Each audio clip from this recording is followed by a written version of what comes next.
Hey everyone, welcome. I hope everyone has had an amazing weekend so far. You know your girl is pretty damn chill. Today we're gonna be reading Imprisoned, masky / listener. I'm super excited. But before we get straight into it, let's do a small recap.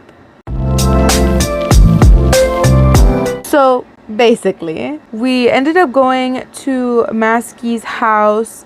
Ended up getting the help we need to take care of our the damage that we got from getting away from the murderer that was trying to kill us. After he took care of our bruises, we asked to use the computer. He led us to message our boss to have like a week break, I believe. Then after that, we were starting to wonder where the heck Masky is and if he's gonna come soon. Then suddenly he slams the door open and be like, hey, we gotta go now. And then basically they, long story short, they got in his car. They ended up going to our house because we needed to get our stuff, or apartment complex. We got all our stuff packed. They, little connections, little flirting there and there. And then we jumped back into the car, and we were on our way to Jay at a hotel complex. And they were basically talking, in which basically ended up making them pass the hotel by like 10 minutes. And they were in the wilderness, but it was just past 8 minutes. You could just turn around and go back. And that's where we ended. But yeah, that's the end of our recap. Now, without further ado, let's get straight into it. Is in chapter 17. The car slowed as the two finally reached the motel that Jay had been staying in. Poor guy.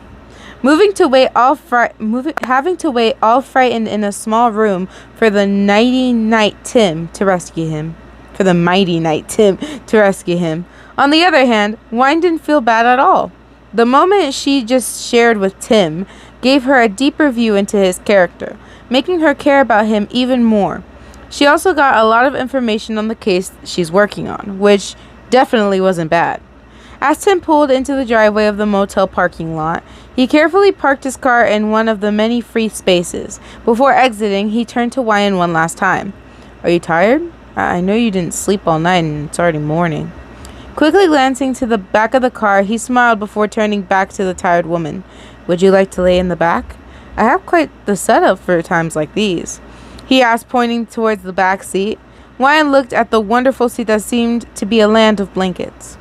Wyan's tired eyes and aching body rejoiced as they imagined laying amongst that fluffy pile of blankets in the back, falling asleep surrounded by Tim's scent. I would love that, she answered immediately, exiting the car before him and hurrying into the back, cuddling as many blankets as she could hold in her arms. Tim watched her, slightly shocked at her behavior, but then smiled sweetly at the relaxed woman. This woman had almost lost her life today, and all he could do was send her to the back of the car. How he wished he could do more for her. He hasn't known her for long, but one thing he was absolutely sure of, that she was an amazing person worthy of protection. Recently, he's been feeling this weird urge to protect her, even though he knew all too well that she could handle herself just fine, probably being stronger than him in some fields. Tim tried to shake this feeling off many times, but it just wasn't working. Abandoning the thought, he walked over to Jay's room, leaving Ryan alone with her many new friends.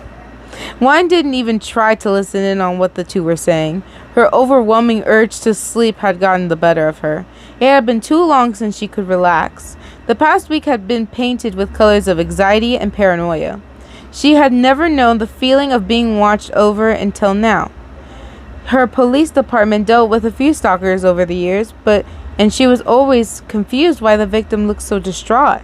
How selfish she was. How she wished she treated those people with more respect. Of course, she never spat in their face and told them to fuck off, but investigating a stalker had always been the lowest priority on her list of duties. Without Wyan noticing Tim had returned, now standing in front of the car looking over at someone, presumably Jay. Is this girl riding with you? Jay's distant voice tore her out of her thoughts, finally noticing that Tim was back. If Jay's voice was so distant, that means he has his own car, and that means she'll be all alone with Tim. She didn't know if that was a blessing or a curse, but she couldn't deny her excitement. Tim didn't answer his friend's question, so he probably just nodded. But then he said something that made her freeze up. "Hey, Jay, if Alex is still out there, he'll find us sooner than later." Jay gave no response to Tim's chilling line, heading to his car in silence. As the car door opened and the fresh air hit Ryan's face, she remembered she hasn't asked an important question. A very important question, in fact. Where the fuck were they going? Sitting up from her comfy position, she looked over to Tim sitting in front of her. He hadn't started the car yet, probably waiting for Jay to take the lead. Noticing Ryan getting up from amongst the blankets, he turned his head to look at Ryan directly into her tired and exhausted eyes. "Something wrong?" he asked, noticing a bothered look on her face. I think that's Jay's... What? I think that's Jay. You better not miss him. Ryan avoided his question, pointing at a moving car slowly exiting the hotel parking lot. Sitting properly into his seat once again, he began to look one more time towards her before starting the engine. As both cars were finally on the road, Tim would spare a little concentration on Ryan. He could ask the question again. "So, is there something wrong?" Before Ryan could answer his question, she plopped off her shoes, stowing them under the passenger seat. Without her clunky boots on, she easily climbed towards the empty car seat, plummeting down, bringing her knees up to her chin and holding herself like a small package. The police officer not putting on her seatbelt. Wow. Oh, man. The police officer not putting on her seatbelt. Wow. Tim joked, keeping an eye on the road and Jay's quick car. "You haven't really told me where we're going yet," she finally asked while watching the road. "Oh, wow. I really missed that. I'm surprised you stuck with me as long as you did." Tim seemed kind of nervous after her question. "Well, about that, Jay and I decided to return to the original area where we filmed the first Marble Hornets short film. So we're returning to your old home." "Yeah. Where this all shit started, basically." And how the hell is that getting to safety? You told me we couldn't stay here because it wasn't safe. But in reality, we're just fucking heading right into the middle of it all? Ryan was obviously upset at the lack of information she was given. Did Tim avoid the topic on purpose? Make her leave her vulnerable father alone? Make her leave the only job she had? The job that was basically keeping her and her father alive? Did he make her leave her on a whim? A little feeling? No slowdown. Ryan let him explain. There must be a reason behind this. Tim had struck her as a reasonable guy until now, so there must be a reason, if a questionable one. A slightly hurt but angry Ryan stared at Tim, waiting for an explanation. He should be thankful that she liked him and didn't go ham on his ass. "Jay and whoever attacked you in the forest have no idea where we're going, so it's as safe as any area at the moment. It's also the area where we'll probably find the most of the answers we're after," he hastily explained, trying to pacify the fuming woman next to him. "Aha, and where the fuck do you think they might go look for next if they don't find you anymore? They'll probably go home to strategize and think everything over. If they even work together, that is. We know so little, and we don't have a freaky monster on our side. Who knows if that thing actually sees where we're going, like a GPS or something? Hell, you might even be somehow connected to him." Ryan rambled on and on as Tim sat there, quietly taking the beating. "Heck, how do you know we can even trust Jay? He's posting everything online, Ryan. How long are we able to find or hide our location with his constant posting, Ryan? I left my job just to jump headfirst into danger with you, just because I thought I could trust you. I left my... Ryan!" Tim seemed to have had enough, aggressively turning the car on the side of the road, abruptly stopping entirely, forgetting about Jay. Speechless, she kind of just sat there as Tim grabbed her face angrily. Fear struck her body as she remembered the hands on her neck. Well, she looking at Tim with teary eyes. She hadn't even noticed she was crying. Tim's grip on her face wasn't that hard or threatening, but after her close encounter with death just a few hours ago, she couldn't help but feel scared. Noticing his irrational behavior, he pulled back his hands quickly, tangling them in his hair instead. I'm so sorry. He looked at her distressed. I just want to stop running from this horrible fate that has found my friends and I. Tim looked up to the speechless YN, small tears in his eyes. I don't want to run, but I also don't want to abandon you. I feel like Tim stopped mid-sentence, holding on to the woman's hands. I feel like I myself condoned you to hell. You've become special to me. You remind me of the good in the world. Gripping her hands tighter as he finally explained himself. Wine didn't say anything. She didn't know what to say. Finally, she laughed. Despite her tears, she laughed at the weeping man before him. I'm probably the least good person. Have you seen my smoking and alcohol habit? It's a wonder I haven't been sent to rehab yet. She continued, diversely laughing at herself as Tim looked up to her. I'm sorry if that sounded weird. I just thought I should finally tell you the truth. He averted his gaze from the blushing YN. If he only knew how happy his words made the love-struck detective. Thank you. She whispered, you've become special to me as well. Now it was Tim's turn to blush as he looked back at YN, shocked at her answer. Once again, they stared into each other's eyes, but this time, they weren't filled with desperation or pain, but with an emotion both of them weren't familiar with. To think she only met this man a week ago. Was this going too fast? Probably, but both of them didn't seem to give a single fuck. The loud shrilling of Tim's phone instantly woke them from their intense moment. Tim sighed as he pulled out his stereotypical cock blocker from his pocket, answering it. Yeah, we fell behind. Yep. I'll try to catch up to you. Tim hung up the phone, placing it back into his pocket. Jay wasn't too pleased, I guess. YN asked the grumpy man. Yeah, we better get a move on. Okay, also, I kind of wanted to show this. This is what the author made. They're in an art class, and they drawed. This is an inspiration of YN and Tim as their inspiration. And look how badass that looks. Credit to the author. That's amazing. Good job. I might have this as my thumbnail. Chapter 18. Back to the story. The car ride seemed to be never ending as YN huddled in the back of the car, trying to sleep. She had retreated back to the blanket seat after Tim had caught up with Jay, really feeling how tired she was. But now, when she was finally in a comfortable seat, her mind just couldn't allow her to sleep. The earlier conversation with Tim had left her thoughts go crazy, overanalyzing every little thing the man said. Each time she would convince herself that he liked her back, she would find new evidence to disprove that thought, leaving her in an endless cycle of guessing and pain. That's not how she planned her first vacation in a while to go. Snuggling deeper into the blanket, she listened closely to the sound of the road, making out all the little stones the old rubber tires hastily drove over. From time to time, she could even hear Tim let out deep sighs, and hear him looking back at her, checking if she was alright. YN could tell that their conversation had made him as flustered as much as it did her. The infamous loud shrining sounds of Tim's phone interrupted the relaxing silence. Groaning, he picked up the phone, holding it against his ear. Yeah, I'm getting tired. Haven't slept in 15 hours, you? Yeah, we can stop at a gas station, get some food and some sleep over for a bit on the road.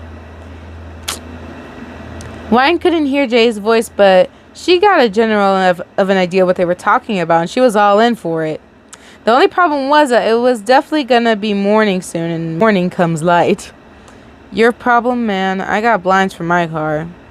Yeah, my car has become my second home. I seem to find myself sleeping in it a lot.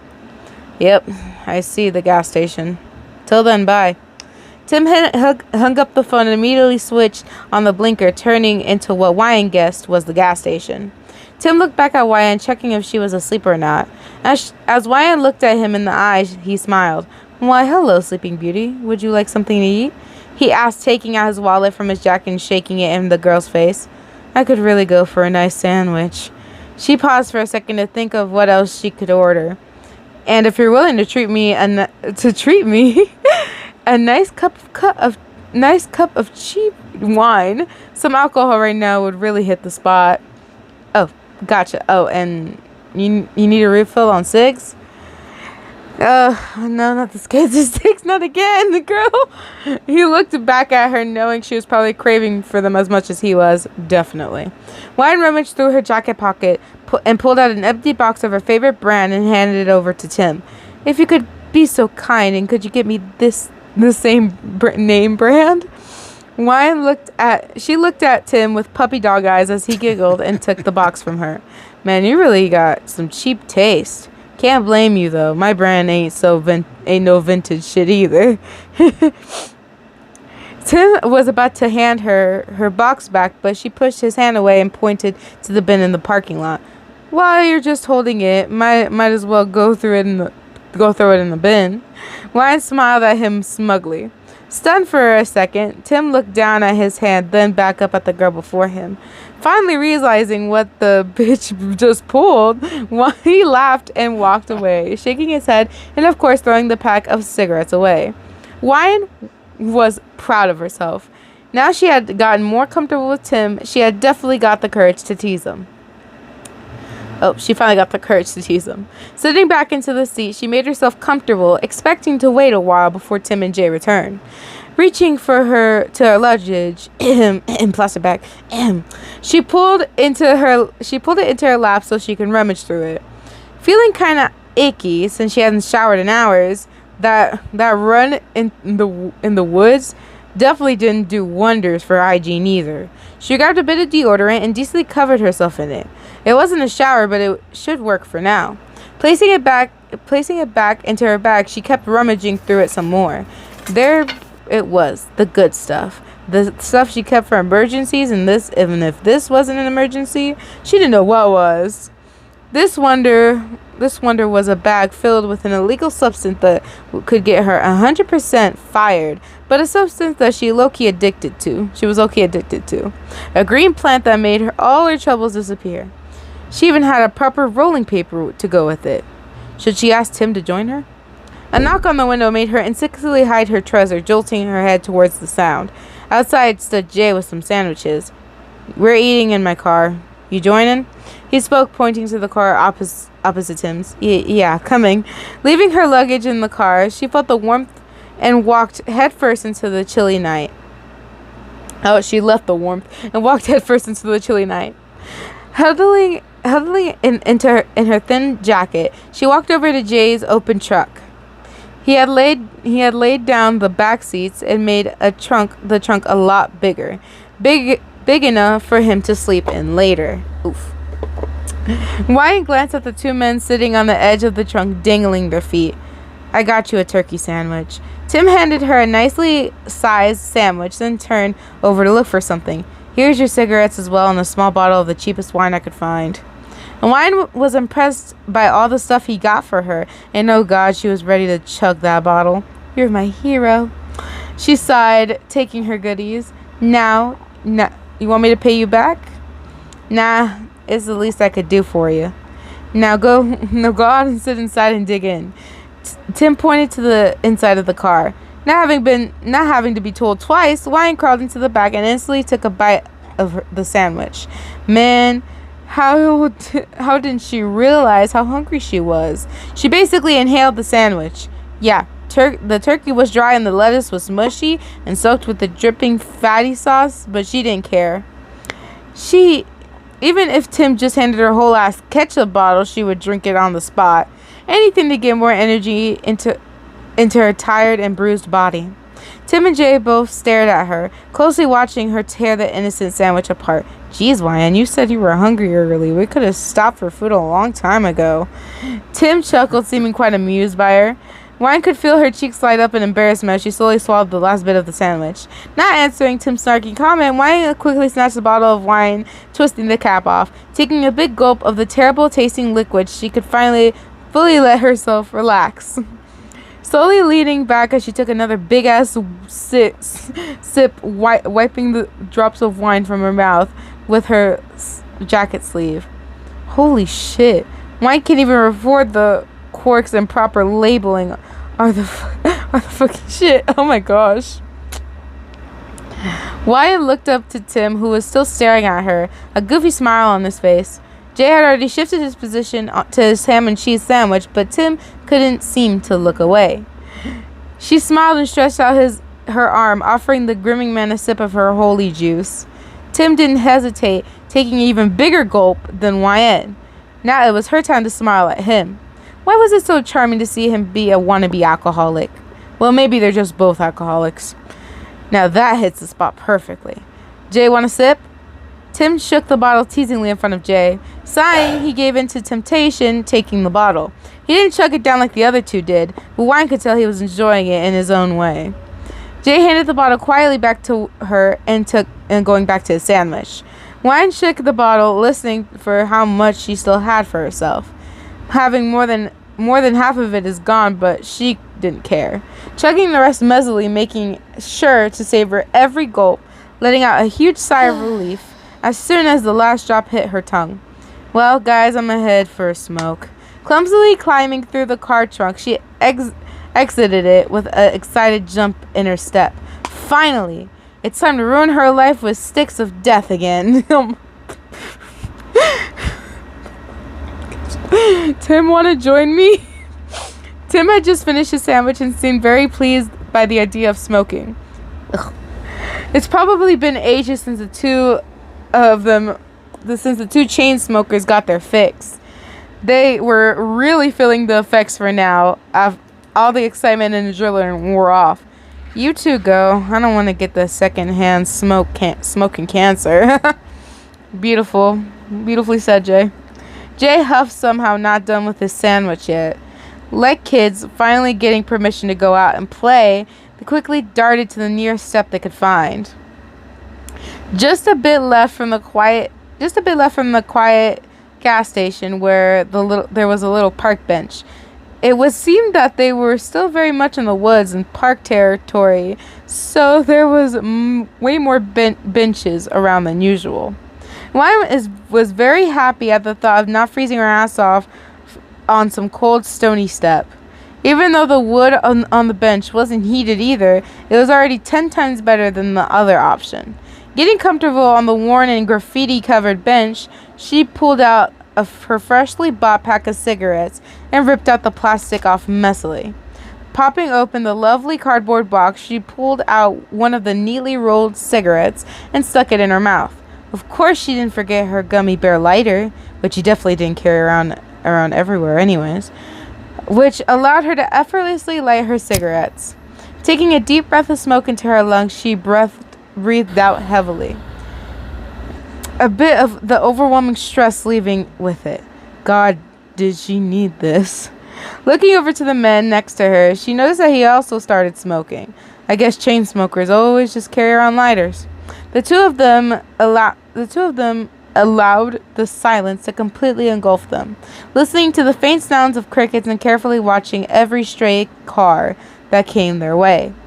Wyatt enjoyed making up stories for every car that passed them, making up little scenarios of why they might be driving this late. Maybe just having a late drive just for the hell of it, or they're leaving a successful party with family and friends, joyfully driving home. Wyatt smiled at the thought of morality. Normality, right? Yeah. As a teen, Wyatt tried so hard to be different from everyone else, and now she just wants something normal. But she slowly looked over to the man sitting neatly beside her. How she could ever be normal loving a man like him? Chased by a monster and haunted by himself. What a man. What a man indeed. Tim could feel her eyes on him as he turned towards her with a questioning look. Everything all right, officer? He asked, flicking the ashes off his already half-burnt cigarette. Yeah. Wine let out a deep sigh, looking straight ahead once more as a silver Toyota swiftly drove past them. I'm just... How do I call it? Maybe feeling homesick, I guess? Or maybe nostalgic of the good old days. I don't know. The feelings are complicated. Her words made him snicker. I get ya. Most of the times, I don't know what I'm feeling either. All I know is that it mostly isn't exactly pleasant. Getting a last puff from his cigarette, he threw it on the ground, stomping it with his foot swiftly. There were a last few moments of silence before he suddenly stood up and stretched out his arms behind his back. Well, I think it's time to hit the hay. Was thinking of leaving my car to you, and I'll go sleep with Jay. I don't want you to feel uncomfortable sleeping with a guy you hardly know. Tim kindly offered as he started walking towards the parking lot. Hurriedly, Wine put out her cigarette as well as following Tim closely. She must confess, she was kind of hoping on sleeping with Tim, even though she was very happy sleeping on her own, and she honestly kind of preferred it. You gonna go sleep with Jay? You gonna be okay sleeping with Jay? Not gonna miss those window blinds to protect you from the morning light? She asked politely. Well, I kinda gotta be, he said with a sharp tone. Side by side, they walked into the parking lot, shivering in the cold air, excited to finally sleep.